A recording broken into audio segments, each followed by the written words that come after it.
day later, there were 4 deaths, 2 more deaths, 3 more deaths, more deaths than have been reported thus far. More deaths than have been reported thus far. Right? So there's no transparency there. But the state of Mississippi doesn't get flow as easy as they're trying to. They don't get to put this on the inmates. They don't get to put this on the inmates. They don't get to say this is about gang violence or whatever the narrative is that they're trying to spin, because the gang violence that's really occurring is happening right over there. Right now. It's been happening for decades.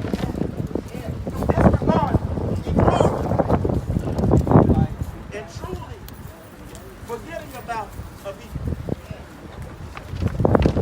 We see rodent infestation, we see water contamination, we see a lack of health care, a lack of concern for the men and women in these facilities. That includes both the officers and the inmates. Right? You got black nose on walls, black nose on floor. You move people into a prison that was condemned 10 years ago. What is it 10 years later that was condemned then? Ladies and gentlemen, it's time that we demand accountability. It's time that we step up and take a charge when it comes to this, right? We have to ask ourselves, why is it that the state of Mississippi has more of a commitment to chains on people's feet than changes that'll set people free? Right? There's a problem there. And the brother said it before. This is about profit, right? Yep. When the sister Felicia came and told them, I need more help in order to get this done, they said, not only are we not going to give you more help, we're going to give you less than what we gave you before. MDOC is corrupt. It has been corrupt. It's on the record as corrupt from the leadership down. So the issue here, ladies and gentlemen, the real gang that is at fault is the leadership over there. So now it's time for us as a people, time for us to say to those who have gotten in our faces in the last few years or so, when it's time for elections and things of that nature, and tell us, they come to our churches, they come knock on our doors and say, well, I want to represent you. Well, guess what? It's time to represent. It's time to represent in the state of Mississippi. Amen. One of the first things we want to ask for, look, the way I feel with this position in this place being corrupt the way it is, I really feel like you need to break it all the way down and build it from the ground up with the people who want it. Abolish the way the system is currently designed and build it from the ground up. But until then, what we need to do is decarcerate these prisons. The way we first do that, the way we first start doing that, is by reducing the population of incarcerated people. We must demand that the non-violent offenders, as well as those who are violent offenders who have done time and are warranted probation or parole, be set free. Set these people free. Rehabilitation program. They got drug-related offenses. Let these people go. You can let them go today. You say you don't have enough. Either you're underfunded and you're understaffed. Well, the best thing to do is let some of these people go. You're overpopulated. The solution is to let these people go. Till we must demand accountability from our legislature, ladies and gentlemen. We must demand accountability. They won't put this on the inmates.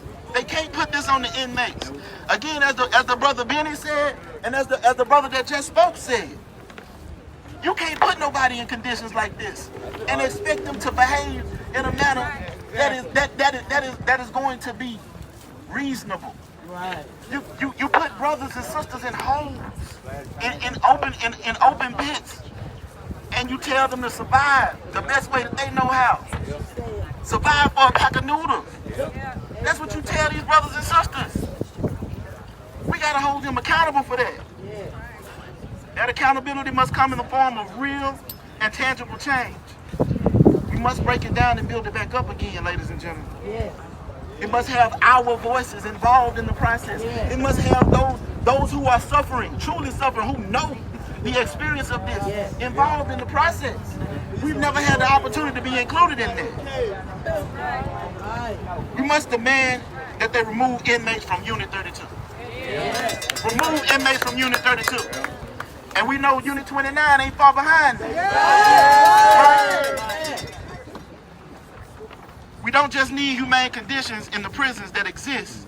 We need humane people that understand that the overcriminalization of poor people, and particularly black men and women, is wrong. If you have access to the internet, ladies and gentlemen, and social media, continue to share the videos, continue to pass them along. Follow these organizations out here that are here. Get connected with these organizations that are out here. Follow the Poor People's Campaign. Come meet with the Poor People's Campaign. Follow Black Winnell Chaser and the stories that we are telling. We are telling their side of the story, because that's the true side of the story. Because we know if there's anybody we can't believe about what's happening in MDOC, it's MDOC. Right. That's what we know. And the last thing, that's right. And we will give them a platform to let them be heard. We will give them a platform. I mean that. Make sure that we're able to get in contact with you through email or through phone number. Let's keep this going, y'all, because this is not the end of anything. This is the beginning of something. And we're not just fighting for the present, we're fighting for the future. And so we must recall that, we must understand that these are our calls to action, these are our charges today. Because we have responsibilities, men and these women who are suffering right now, who we've seen suffering, and we have a duty to set each other free, right? Yeah. That's all I have to say. Thank you so much for your time.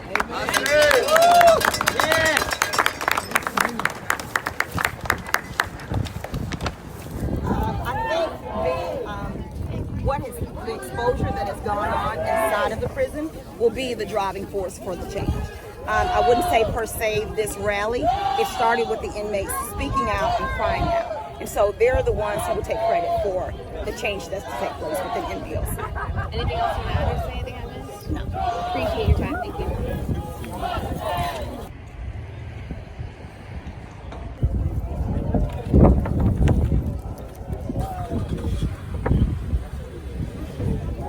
Earlier about Usman is currently incarcerated, and he kind of warned you that this might have happened. Can you tell us about that? Yes, ma'am. I had inside info that the gang violence was going to go on in Parchman and in Greene County, and I called to let them know that it was going to happen, and they did nothing. They knew hours before that it was going to happen. They knew exactly what building it was going to happen. I had to call Sunflower Sheriff's Department at around 7 p.m. that night, and they took all the information down. The call should be recorded because I couldn't get in touch with anybody at Parchman. So I figured the next best thing was to call the Sheriff's Department in that city. And they did nothing. They let them have a bloodbath that we've all seen on social media.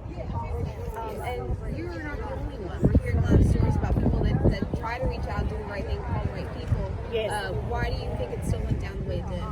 Because they don't care about them. They let them kill them. They killed each other. And they're blaming it on the inmates. And it was the guards' fault. And they know that. I put everything on the timeline. If you go to my Facebook page, you can go from December the 30th on up until today. I tried to update everybody with everything that I knew. At the same time that I was updating everybody, I was calling the prisons, letting them know, hey, what are y'all doing? These people are in there dying. We know. They didn't care. They didn't care at all. And they still don't care. Those guys are still down there starving this morning. They still have not eaten. They still don't have any water. They have mold. My son has a big cyst on his back. He hasn't had a shower in 3 weeks. He has pus coming all out of his back that could cause a staph infection. He could die. All this is going on right now. He does not have an asthma cough. He does not have any antibiotics for whatever's going on in his back. Still hasn't had a shower. All this is still going on. Phil Bryant is lying. He's saying that everything is okay in the prison system. Everything is not okay. They're not eating. They don't have nothing is okay right now. The gangs have stopped. They've stopped their violence. Now it's MDOC. What do you want this vision? What do you want them to do? My big vision is that I want humane conditions. We understand they have to do time for their crime, but they still need to be treated as people. And also, I want to see some people go to prison behind this. Start from the head on down. Phil, you too.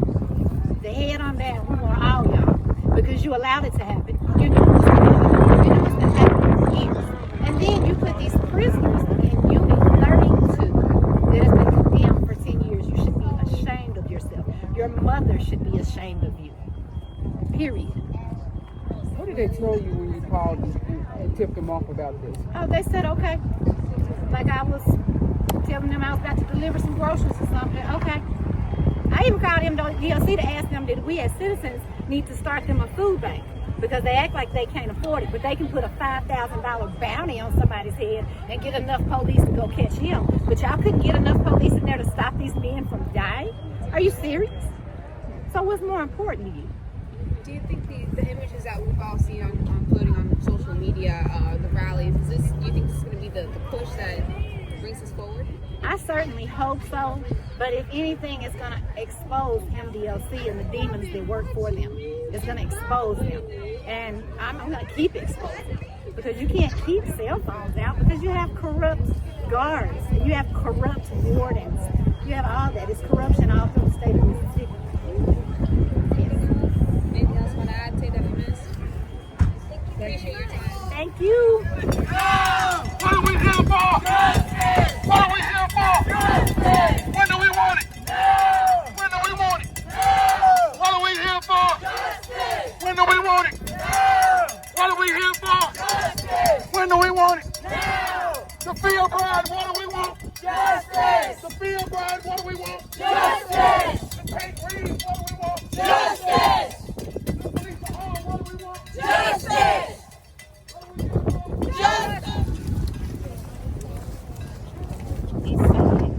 It's really ridiculous that we have allowed this problem to escalate to many brothers losing their lives. We have family members that are being affected. They're being taken to the hospital for anxiety and things of that nature. We've been fighting this problem, I know, since 2016. We've asked different ones in power to, please just change the conditions. We're not asking them to have Hilton accommodations. We just want them to be treated like human beings. But when you treat humans like animals, then you get animalistic behavior. And to deflect the responsibility to make it seem like that it's a gang war. It's not a gang war. It simply is not a gang war. It's kind of like a chain reaction, mirroring each other, right? Absolutely, that's exactly what it is. Some of the guys have not eaten in 3 days. When for simple little infractions, they throw them in a hole naked, no food. You take a 220-pound man and you don't feed him, and he come out skin and bones. See, this is not new to me. This is nothing new. It's not surprising. And everybody now is trying to point fingers. Well, it's Felicia Howell. It's the legislator. It's this person. It's that person. It's the system. It's everybody. Fix the problem. It's an easy fix. Send them down to Walnut Road. Open it up. If you want to keep but clean it up. Nobody should have mold, rat infestations that they have to lay in. That's the reality of it. And then they say, well, they shouldn't have cell phones. Well, I guess they're going to Boost Mobile and Sprint. We just got to stop. We can't blame the staff. They're overworked. And yes, they may have corruption going on. I agree. I'm not deflecting the problem. I'm saying there's a problem that's fixed. But we no longer can stand by silently and watch our people get slaughtered. That's somebody's brother. That's somebody's uncle. That's somebody's father. And I know you all saw me praying with the lady that was sitting down. What about her? She's a nervous wreck. It's just not fair. I just say, fix the problem. I'm tired. What was that moment about with that young lady you were with over there? I was praying with her. She don't know what to do. She's afraid to speak out because she don't want her son to become a target. That's crazy. And really, honestly, to me, everyone who has lost their lives, I know they are given one number, it's more than that. They are martyrs. Anybody see it less than that? I don't know. Any other questions, guys? Thank you so much. All right. Thank you.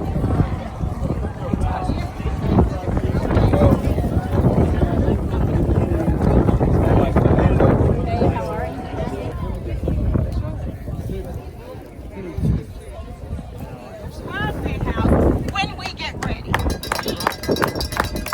So join us, sign up. Thank you all for coming, and I'm going to turn it over to Leah Campbell.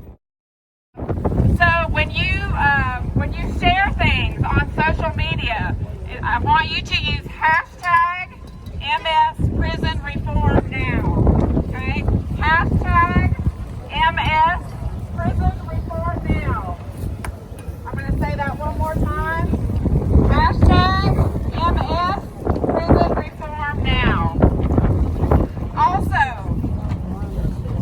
when you're talking about this with your friends, with your family, with your community, on social media, do not play into the narrative that the folks in that state house are trying to push. This is not simply a gang issue. This is a systemic issue that they are complicit in upholding. Do not play into that narrative. If we stand together, real change can and will happen. The fight is not over. It has only just begun. We all stand here asking for those of you here today to at least commit to one thing when you leave. You can sign a grievance petition on behalf of an incarcerated person. If you'd like to do that, come see me after the rally. Write and call your legislature, call the governor's office, visit a prison. We are taxpayers. Those are our facilities. We have the right to visit a prison. Support the families of incarcerated people and support children with parents in prison. Right now, here today, we use our voices, but we remind our elected officials that when it is time, we will use our votes. Yes. I want to leave you all here with the words of Dr. Martin Luther King Jr. Never, never be afraid to do what's right. Never. Especially if the well-being of a person or animal is at stake. Society's punishments are small compared to the wounds we inflict on our souls when we look the other way. Thank you all for coming out today. Too black, too strong,